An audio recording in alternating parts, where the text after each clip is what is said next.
A esta hora, como todos los días, el devocional de mañana oirás mi voz.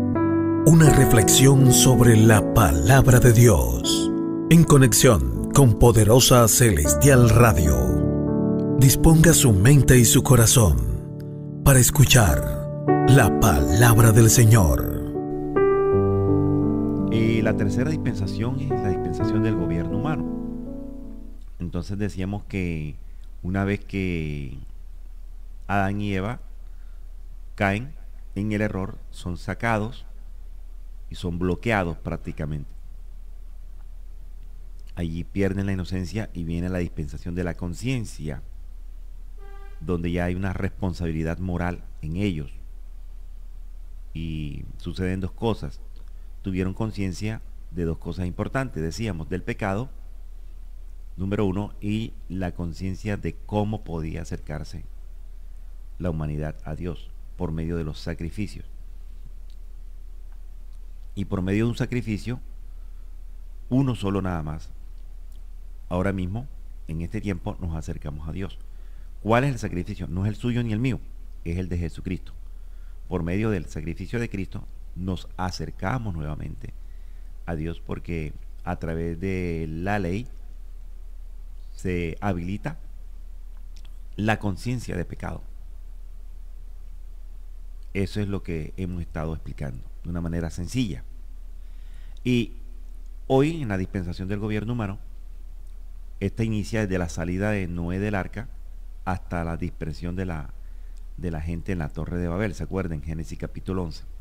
Entonces, cada dispensación tiene una fecha de entrada y una fecha de salida, o una fecha de inicio y una fecha de término.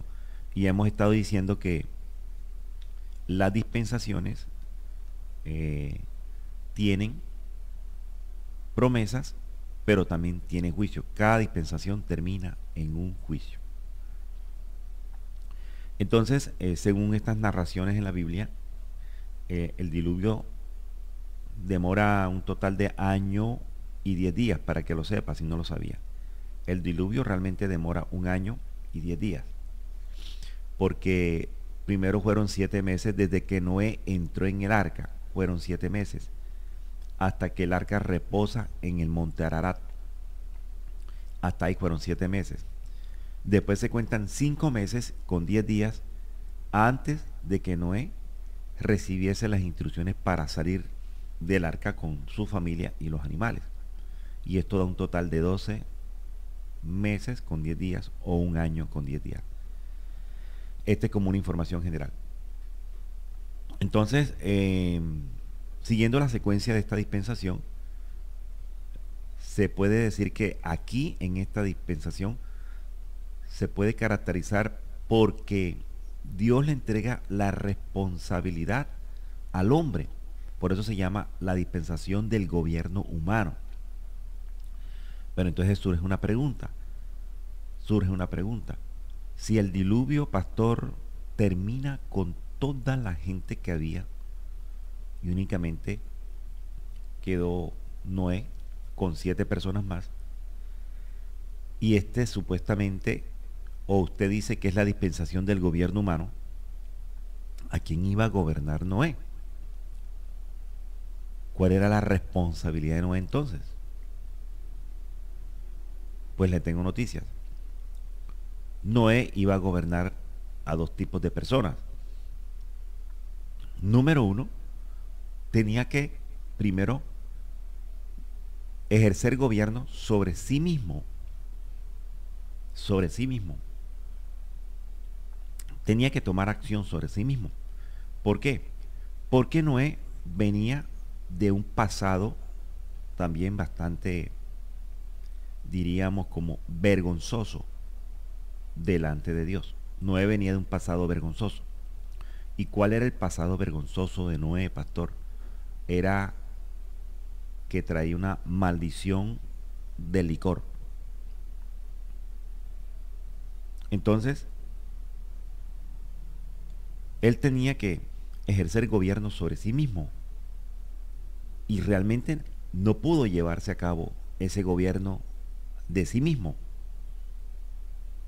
Porque no se halló en él ese arrepentimiento genuino y tuvo que nuevamente navegar de vuelta, no en el arca, sino a su vieja vida de borrachera y de embriaguez. Lo primero que hizo, o lo que venía pensando Noé, me imagino en el arca, era que apenas terminara todo, iba a sembrar un huerto, una vid, con la malicia de que la vid obviamente iba a producir uvas y con la intención de que con las uvas iba a tratarlas para que el término final del proceso de las uvas fuera vino y emborracharse nuevamente. Y algunos me han dicho, pastor, pero la palabra dice que Noé montó altar. O sea, que él venía pensando en el altar como agradecimiento a Dios. Y tiene mucha razón. Él venía pensando en, como usted de pronto lo ha dicho, ahora que pasó todo esto de la pandemia, ahora que termine esto, hago esto. Ahora que termine la pandemia, me congrego. Ahora que termine la pandemia, abro una célula. Ahora que termine la pandemia, hago esto, hago lo otro. Y todo con relación a la parte ministerial. Pero yo le cuento que más de unas promesas que se hicieron durante la pandemia, hasta este tiempo no se han cumplido. Sino al contrario, se han hecho otras cosas que usted ni por ahí. Entonces, el mismo pensamiento de Noé. Ahora que termine esto, monta un altar. Y Noé, cuando bajó del arca, montó el altar en agradecimiento a Dios. Pero también venía pensando en su naturaleza humana. Ahora que termine esto, echo la casa por la ventana. Voy a sembrar y de ahí saco el vino y me pego la primera borrachera, porque era lo que él traía. Por eso es que se llama la dispensación del gobierno humano, del gobierno. ¿A quién tenía que gobernar Noé?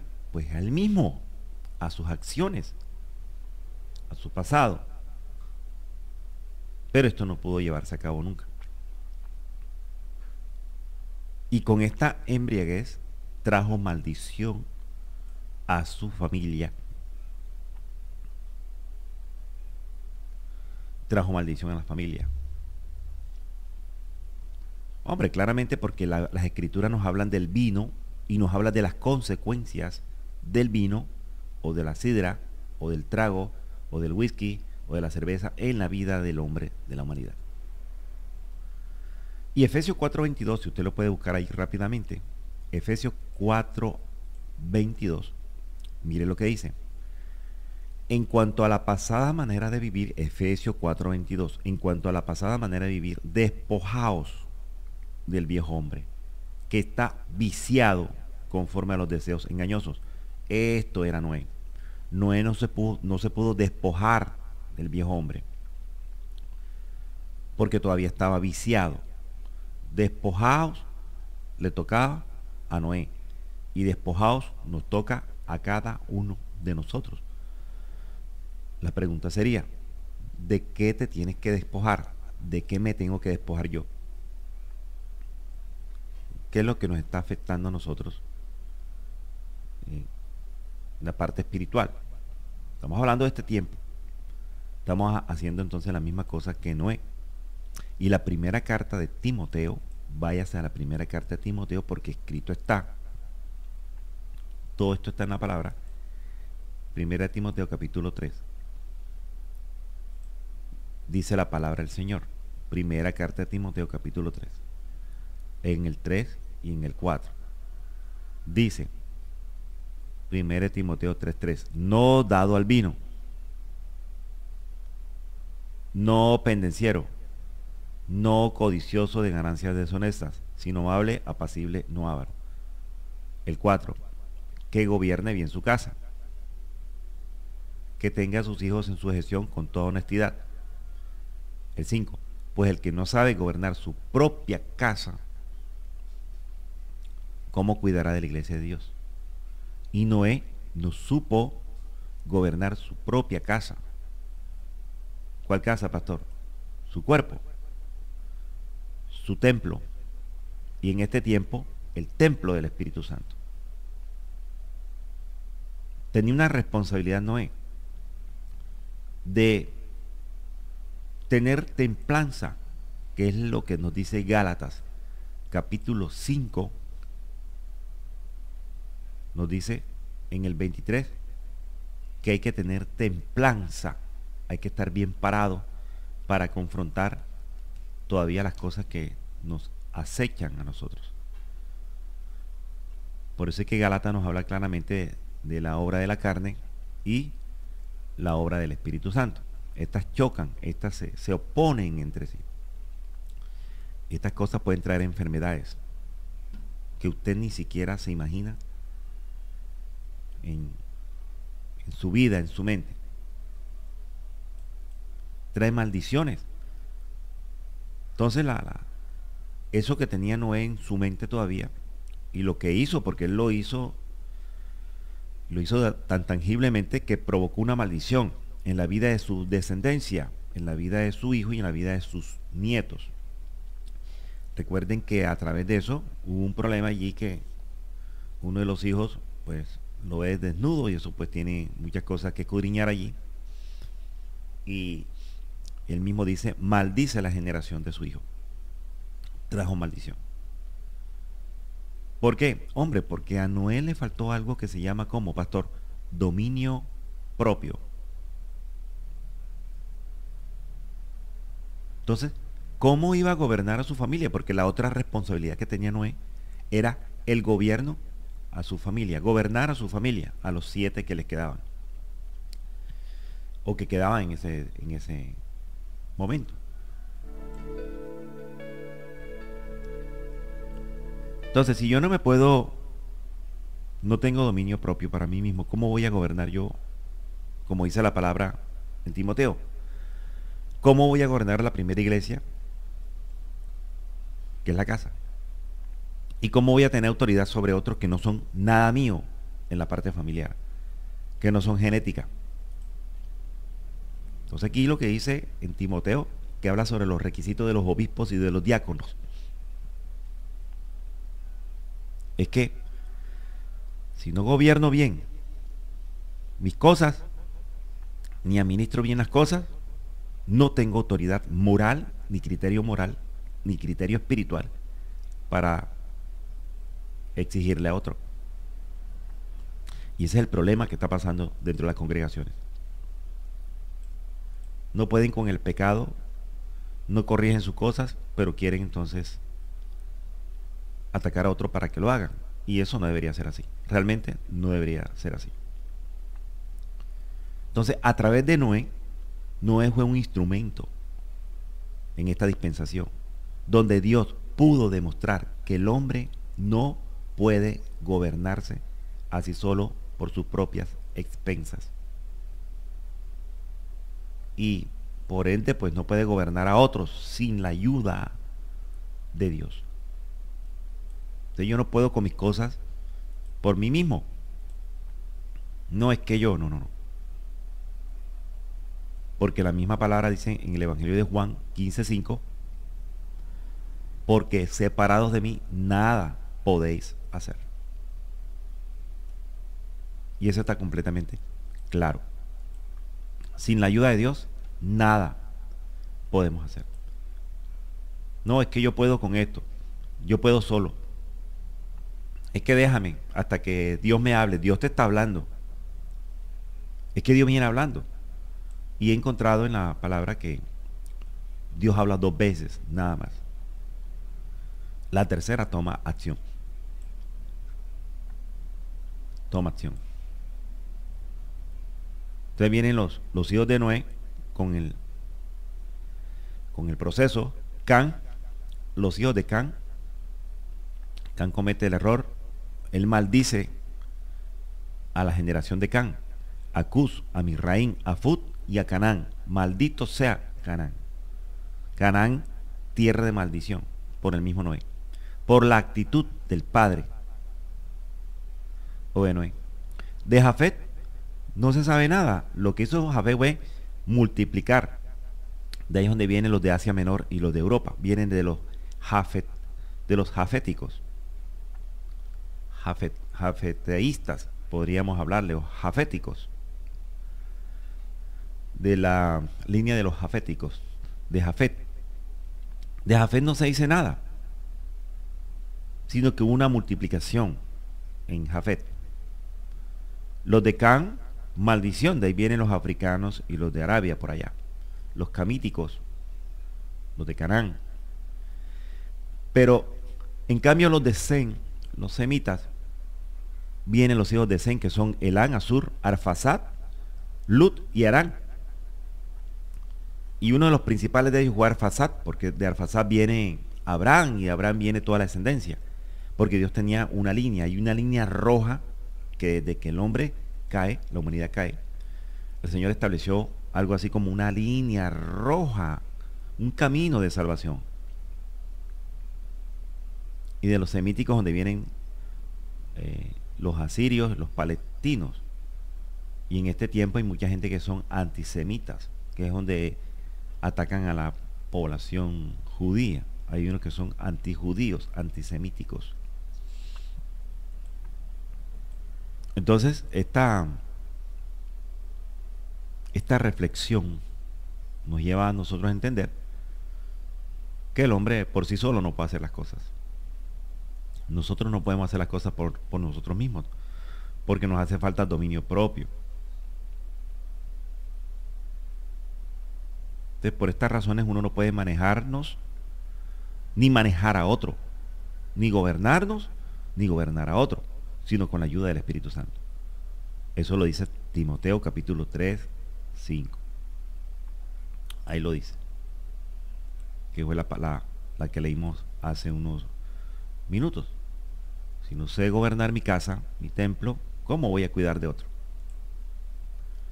Entonces la vida y el comportamiento de Noé, de este Noé, revelan y comprueban realmente que no hay un gobierno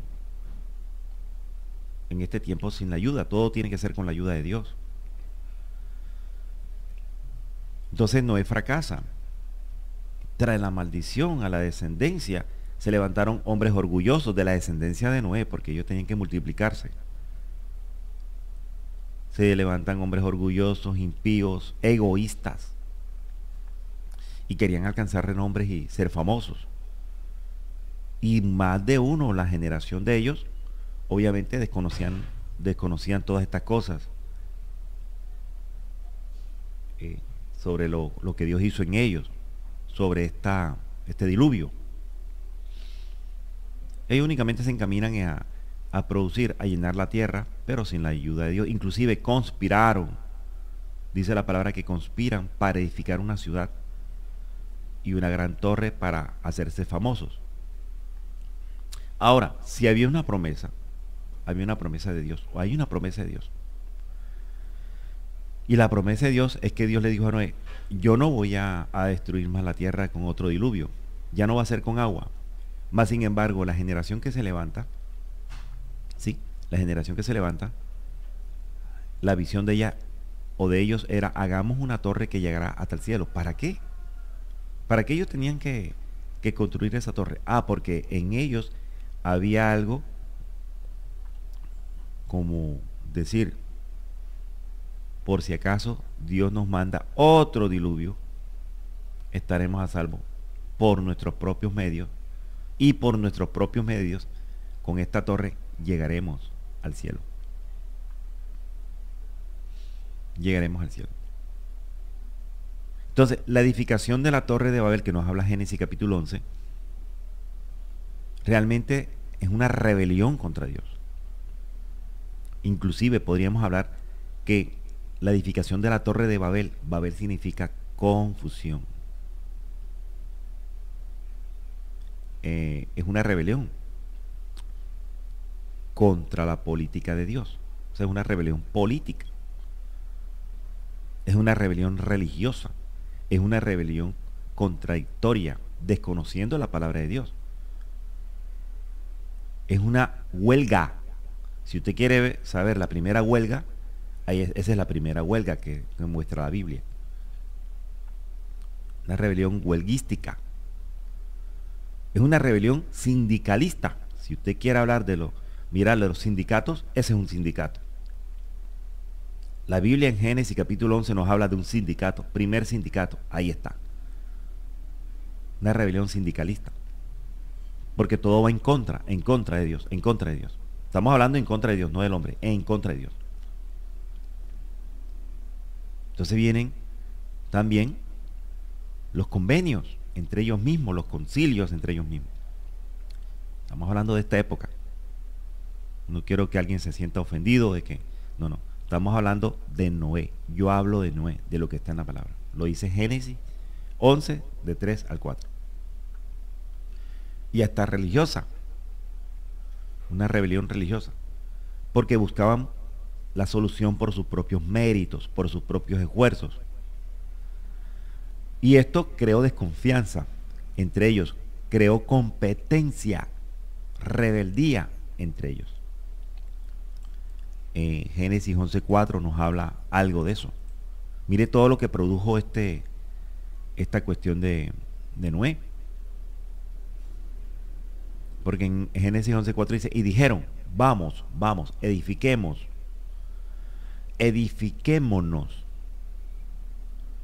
hagámonos un hombre, hagámonos un nombre, hagámonos una sola cosa. Y mire el pensamiento, por si fuéramos esparcidos. Y es que fueron esparcidos. Realmente, ¿por qué? Porque la tercera dispensación, que es la postdiluviana del gobierno humano, termina en el juicio de la confusión y en el juicio de la dispersión. Termina en confusión. El juicio fue confusión y dispersión. Fueron dispersados. Cada uno en su propia lengua. Entonces ellos con la torre querían tener una cabeza en el cielo que no era Dios. Querían tener a alguien como cabeza en el cielo que no fuera Dios. Llegar al cielo, pero nada más con su prepotencia, con su orgullo, su altivez, con su plata. Alcanzar el cielo con su dinero. Y eso no es así. Nadie va a alcanzar el cielo con plata, con dinero. Y allí se le activa a ellos lo que hablamos la semana pasada, la maldad, la iniquidad. Y la cabeza en el cielo de ellos era la iniquidad, la maldad. Era lo que reinaba en ellos. Esas son las consecuencias de lo que hizo Noé. Mire las consecuencias de lo que hizo Noé. Por eso en Zacarías capítulo 5, también que lo leímos hace unos días, entonces nos recuerdan que hay dos misterios. Hay dos misterios, no ministerios. Hay dos misterios. Está el misterio de la piedad, que está en 1 Timoteo 3:16, y está el misterio de la iniquidad. Eso está completamente claro. Creo que está en 2 Tesalónica 2:7. Vamos a consultarlo. Aquí está. Mírenlo. Ahí está. El Señor no nos avergüenza. Hay dos misterios. Misterio de la iniquidad. Misterio. Estamos hablando de misterio de la iniquidad. Pero también está el misterio de la piedad, que nos habla también Timoteo 3:16. Y el 2:7 de 2 Tesalónica dice, porque ya está en acción el misterio ya está en acción el misterio de la iniquidad. O sea, ¿a qué nos estamos confrontando en este tiempo, pastor? Nos estamos confrontando al misterio de la iniquidad. Pero nosotros tenemos el misterio, ya lo tenemos revelado, el misterio de la piedad ya lo tenemos, que es Cristo revelado. Es Cristo revelado. Entonces, eso hay que tenerlo en cuenta. Eso hay que tenerlo en cuenta. No vamos a alcanzar las cosas por nuestros propios méritos, sino todo con la ayuda de Dios. Y el gobierno humano trata de eso. Todavía estamos en el tiempo, porque todo eso se ha extendido hasta el sol de hoy. Hay inocencias todavía, hay conciencia, ya la gente es consciente de muchas cosas, pero también está el gobierno humano. La gente cree que el hombre es el que le va a dar las bendiciones, la gente cree que el hombre es el que le va a dar todo. No, no, no, no. El hombre es carne, es débil, la humanidad va a morir. Todos vamos a morir, todos, completamente todos. Nos va a llegar el día de la muerte, a todos, de cualquier manera. Por eso es que la única manera de salvación, de arrepentimiento, de tener un futuro promisorio, un futuro en paz, es a través de Jesucristo, con la ayuda del Espíritu Santo. El Espíritu Santo vino a hacer un oficio acá a la tierra. El Espíritu Santo vino a hacer un oficio a la tierra. Y es la de redarguir, es la de enseñar, es la de recordar, es la de exhortar. Pero también dice la palabra que vino a convencernos de pecado, de justicia y de juicio. Ese es el oficio del Espíritu Santo que tiene para el mundo, ni siquiera para la iglesia, para el mundo. Para el mundo. ¿Por qué no para la iglesia? Porque usted y yo estuvimos en el mundo, venimos del mundo. Y usted fue convencido, y usted es convencido todos los días. Todos los días, pastor, somos convencidos. Aleluya. Todos los días somos convencidos por el Espíritu Santo. Todos los días somos convencidos por el Espíritu Santo. De pecado, de justicia y de juicio. Todos los días. Porque Él no la va a estar recordando todos los días. Todos los días va a estar recordando lo pecador que somos. Todos los días va a estar recordando lo ingrato, lo insensato, lo necio que somos. Pero recuerden, no para condenación, sino para salvación. Todos los días nos va a estar diciendo, declara tu pecado, apártate, es el tiempo, mejor que me lo declares a mí, mejor que me lo declares a mí y tú tomes juicio de tus acciones, porque ese es el oficio del Espíritu Santo. Eso lo hemos explicado nosotros los hermanos, pero no sé qué nos pasa. No sé qué nos pasa. Que uno lleva las enseñanzas y a la gente no le queda absolutamente nada. Tira todo eso por la ventana. Se le olvidan. La palabra dice que somos oidores olvidadizos. Y eso no debe ser así.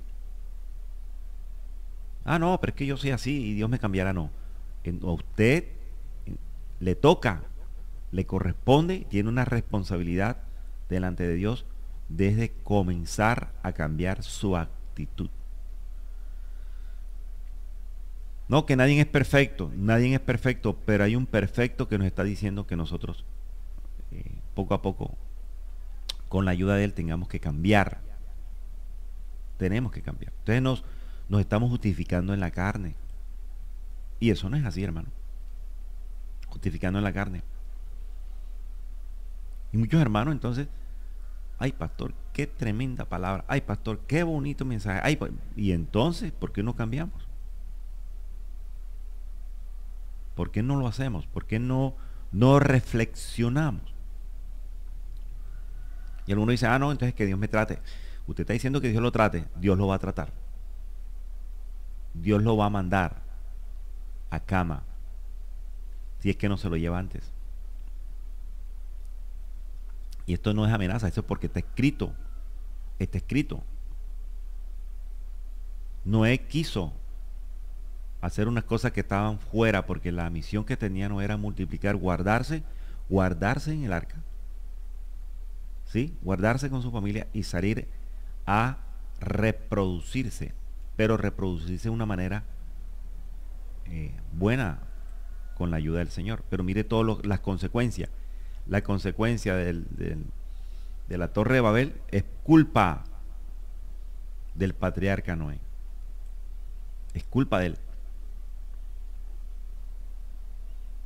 Entonces no queremos que nuestros hijos vivan maldiciones o vivan lo mismo que nosotros, pero si no se cambia el comportamiento, por muy cristiano que sea usted, por mucho que predique la palabra, si realmente no hay arrepentimiento genuino, mi hermano, créame que van a haber consecuencias. Consecuencias. Hay mucha gente con la conciencia cauterizada que dice, ah, no, Dios tendrá misericordia de mí. Como dicen por ahí, no miden las consecuencias. No miden las consecuencias. Entonces creo que ayer dijimos que en el arca de Noé creyeron los que estaban afuera, los que vieron a Noé hacer el arca y no criticaron, sino que dijeron, por algo Noé está haciendo. Noé no se puede mover, como le dijo Nicodemo a Jesús. Dios está contigo. Tú vienes de parte de Dios. Porque nosotros, dice Nicodemo, nosotros hemos notado que nadie puede hacer esas cosas si no está Dios con él. Y Nicodemo le dice, tú vienes de parte de Dios. Sabemos que Dios está contigo. Mire que ellos sabían que Dios estaba, pero Nicodemo quería saber más de él. Quería descubrir cuál era el secreto, cuál era el misterio. Y fíjese que Jesús le revela el misterio. Y él no podía entender la revelación del misterio que Jesús le declaró. Sabemos que Dios está contigo. Yo me imagino que en los tiempos de Noé, la gente sabía que Noé no todo el mundo no creía, no todo el mundo era incrédulo. Me imagino que había gente que creyó, pero ¿y por qué no se montó? ¿Por qué no se montaron? Entonces los que estaban afuera, secos, creyeron antes del acontecimiento. Antes, creo que lo hablábamos ayer, antes del acontecimiento mucha gente creyó. Pero después del acontecimiento o en el medio del acontecimiento, hay mucha gente que creyó. Lo dice Mateo. Vamos a Mateo. Mateo capítulo 24, porque es que Mateo 24 nos habla señales antes del fin como los días de Noé. Entonces mire lo que dice acá en Mateo 24:36, que esa es una palabra para estos tiempos. 24:36 de Mateo. Pero del día y la hora nadie sabe. Este día y la hora nadie sabe, no solamente está hablando de arrebatamiento. Aquí no se habla de arrebatamiento. Aquí se está hablando de que estemos alerta porque podemos ser sorprendidos. ¿Qué espero yo, pastor? Yo espero arrebatamiento. Yo espero ser arrebatado, vivo. Pero ninguno espera ser recogido, muerto. O ninguno espera partir con el Señor, porque dirían de pronto algunos, no, yo estoy muy joven, tengo muchas fuerzas, tengo muchas cosas que hacer aquí, tengo a mis hijos, tengo a mis hijas, tengo muchos proyectos de vida. Pero aquí está hablando de eso también. Aquí está hablando del día de la muerte. Por eso dice, el día de la hora de la muerte suya y la mía no sabe nadie. Ni yo sé, ojalá lo supiera. Como el Señor profetizó su muerte y el Señor profetizó su resurrección. Y se los dijo a sus discípulos. Les dijo, mire, yo voy a morir por ustedes, voy a derramar sangre, me van a hacer esto, me van a hacer esto. Él les dijo todo a ellos. Y el valiente de Pedro, que era más cobarde, Se las tiraba de valiente, pero era cobarde. Entonces Pedro dijo, nada de esto te acontezca, Señor. Yo mejor muero por ti, le dijo Pedro al Señor. Yo mejor voy allá por ti. Yo peleo por ti. Y el Señor lo redarguye. ¿Vas a morir por mí, Pedro? ¿Vas a hacer esto por mí? No, por favor, si yo vengo es por ti. Yo vengo es para pagar por ti. Yo vengo a pagar por tu pecado.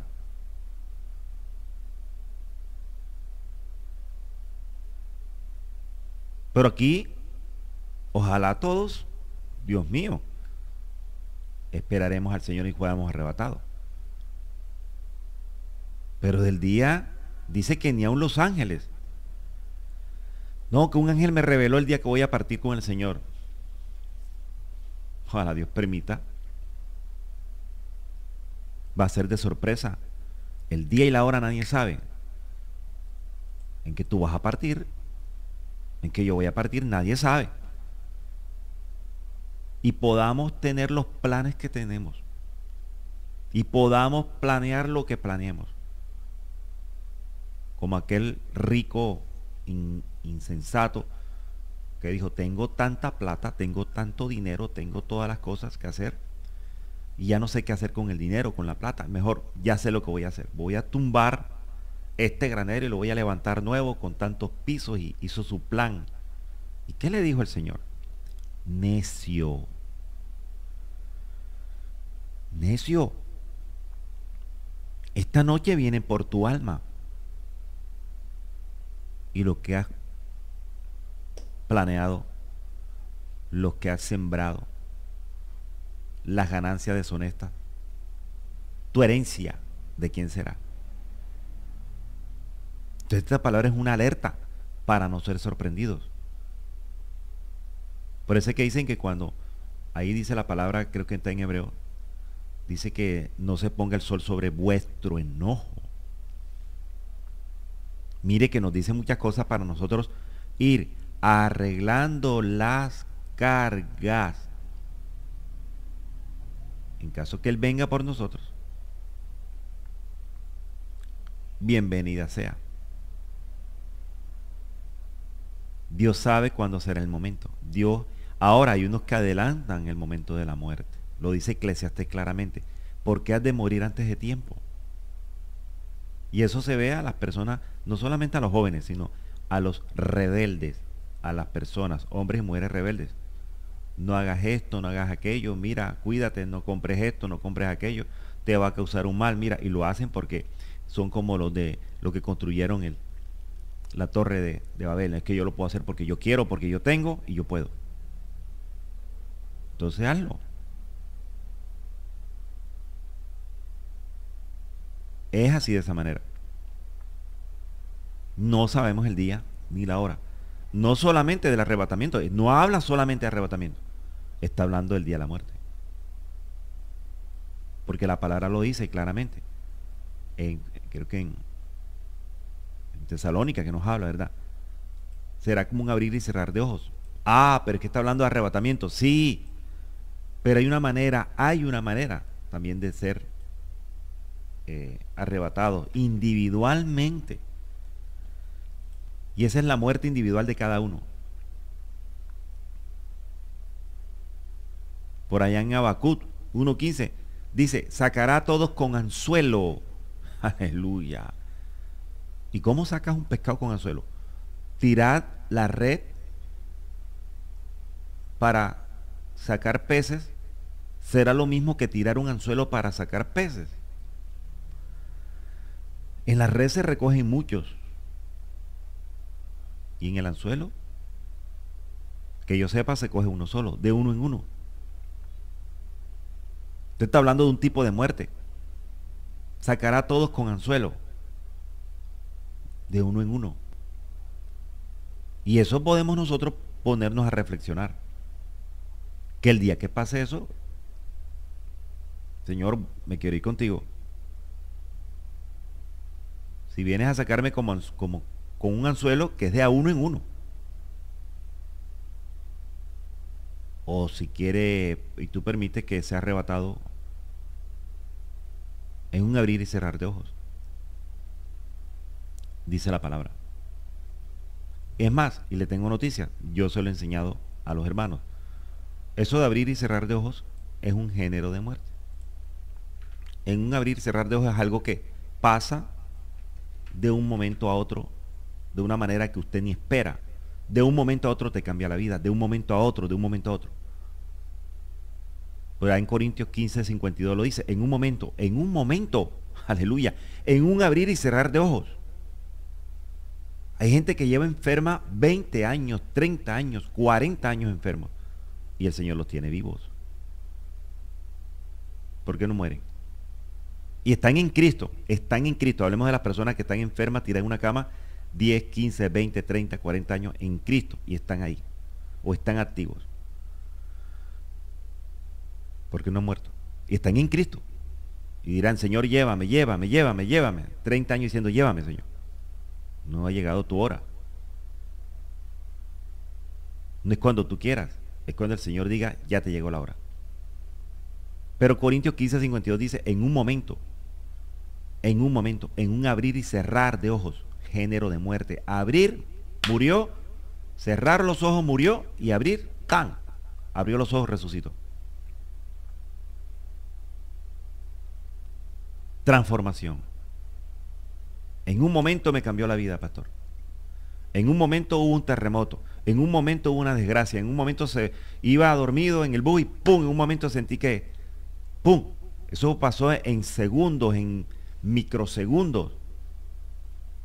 En eso es que tenemos que ponernos a pensar nosotros, hermanos, los cristianos evangélicos, que en un momento puede pasar algo, en un momento, y no solamente arrepentimiento.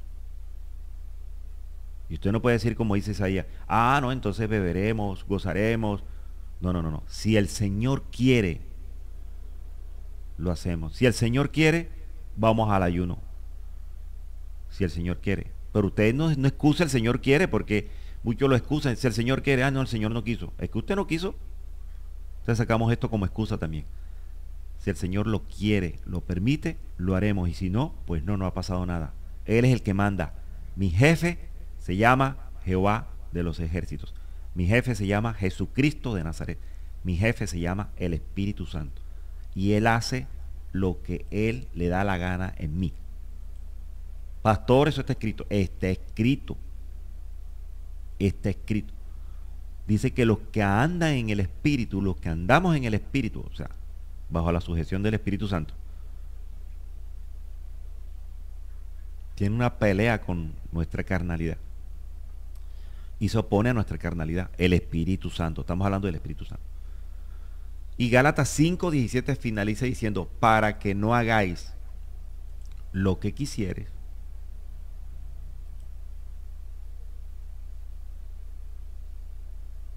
para que no hagan las cosas que tú quieres. Pastor, pero yo veo que hay hermanos que hacen lo que se le antoja. Porque ellos están viviendo como Noé. Todavía están como Noé. ¿Y ve? Por eso es que la primera carta a los Corintios, bendito Señor, lo dice claramente. Primera, creo que está en la segunda. Bueno, sí, en la segunda. En la segunda dice, segunda carta, lo hemos leído ya también, lo hemos estudiado. Segunda carta de Corintios 5:17 dice, de modo que si alguno está en Cristo, no me siga eso y que nueva criatura. Fréneme ahí. De modo que si alguno está en Cristo. ¿Qué tenemos que reflexionar? Mirarme yo si realmente estoy en Cristo. Si soy nueva criatura en Cristo. O soy vieja criatura en Adán. Y Adán es la carne. Noé estaba en la carne, en su vieja naturaleza. Volvió a la vieja naturaleza. Volvió a su vida de embriaguez. Volvió, aleluya. Bueno, pidió ayuda al Señor. Ayúdame, Señor, ayúdame, Señor, ayúdame, Señor. Ayúdame, pero muchos piden ayuda y no siguen. No ayudan. No se ayudan ellos mismos y quieren ayudar a otros. No, hermano, eso no es así. Glorioso el Señor. Glorioso Jesucristo. Señor, me entrego a ti, haz lo que quieras, Padre, pero ayúdame. Necesito de ti. No puedo con esto. Tú tienes peleas diarias, pastor, todos los días. Todos los días una pelea diaria. No puedo con esto. Ayúdame. No vaya a creer que porque uno es pastor y está predicando la palabra es santo, santo, santo. Olvídese, hermano mío. Olvídese. Ni siquiera Jesús se dejó dar el título de que era bueno. Él dijo, bueno. No, yo no soy bueno porque él me llama bueno. Yo no soy bueno. Bueno Dios. Pues era un tipo de lo que nosotros ahora tenemos que reconocer. ¿No? Que porque es pastor. No, no, no, no. Hermano, el pastor es pastor, pero el pastor también tenemos unas peleas aquí con nosotros mismos. Con nosotros mismos. Tenemos unas luchas que usted ni se imagina. Unas peleas, hermano, tremendas. Con nosotros mismos. Con nuestras cosas. Porque esa era la pelea del apóstol Pablo, si no lo sabía. Usted se lee las cartas del apóstol Pablo y él dice, he ganado la batalla. He ganado la batalla. Porque el pasado del apóstol Pablo era de sicario. Él era sicario. El apóstol Pablo fue sicario. Planeaba las muertes y todo. Hacía el plan. Pedía permiso a las autoridades, al gobierno.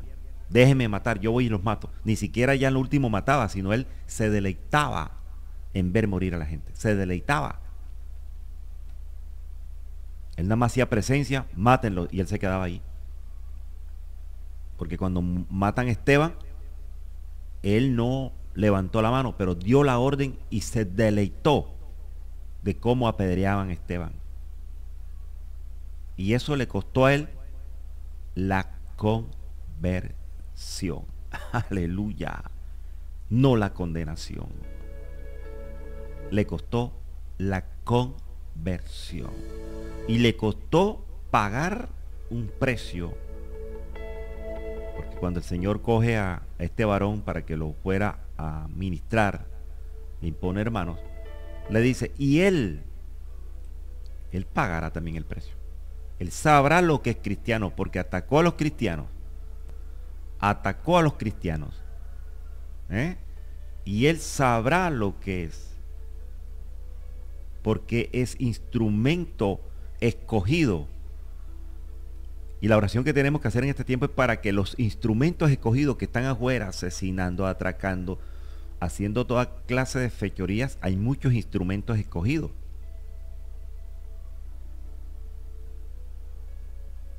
Pero la promesa del Señor, mire, ciérrela para ese hijo inconverso, ese esposo inconverso, esa esposa inconversa, ese familiar borrachón, drogadicto. Esta es la palabra.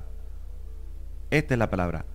Y en Hechos 9:16 dice, porque yo le mostraré. Ahí esa es una palabra de Jesucristo, porque está en rojo en alguna Biblia. Esa es palabra del Señor. Yo le mostraré cuánto le es necesario padecer por mi nombre. Padecer. O sea que en el ministerio que venimos, pastor, a padecer por el nombre de Cristo. A padecer por el nombre de Cristo. Hay mucho Caín suelto. Espérate y te la tiro así. Hay muchos Caín suelto en la calle. Y hay muchos Caín suelto con la marca del Señor. Para que nadie los mate, fíjate. Porque el que mate a Caín, ¿qué dice la palabra? ¿Sí?